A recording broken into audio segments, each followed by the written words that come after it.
मसीह यीशु के बाप बरकत फ़तेहमंद और जलाली नाम में आप सबकी सलामती हो। आपकी भी सलामती हो। खुदाम का शुक्र हो, खुदाम की तारीफ हो, खुदाम की तमजीद हो आज के खूबसूरत दिन के लिए जो खुदाम ने हमें मुहैया किया। खुदावंद आप सबको बरकत दे और कसरत से बरकत दे, आमीन। आइए सीजो खुदावंद के जिंदा पाक कलाम में से आज हम पढ़ेंगे मत्ती की अंजील उसका 14 बाब 24 आयत से हम पढ़ेंगे जी। मगर कश्ती उस वक्त झील के बीच में थी और लहरों से डगमगा रही थी क्योंकि हवा मुखालिफ थी।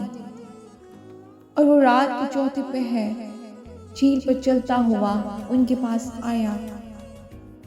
शागिर्द उसे झील पर चलते हुए देखकर घबरा गए और कहने लगे कि भूत है और डरकर चला उठे। यीशु ने फौरन उनसे कहा, खातर जमा रखो, मैं हूं, डरो मत। पतरस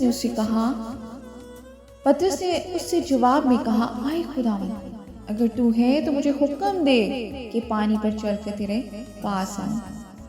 उसने कहा, आ।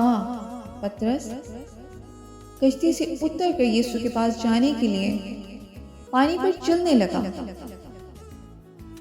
मगर जब हवा देखी तो डर गया और जब डूबने लगा तो चिल्लाकर कहा, आए खुदावंद, मुझे बचा। यीशु ने फौरन हाथ बढ़ाकर उसे पकड़ लिया और उससे कहा, आए कम इत्तकार, तूने क्यों शक किया। और जब वो कश्ती पर चढ़ आए तो हवा थम गई और जो कश्ती पर थे उन्होंने उसे सजदा करके कहा, यकीनन तू खुदा का बेटा है। आमीन जी। खुदा के जिंदा पाक कलाम के पढ़े और सुने जाने में उसकी बरकत तो खुदावंद का शुक्र हो।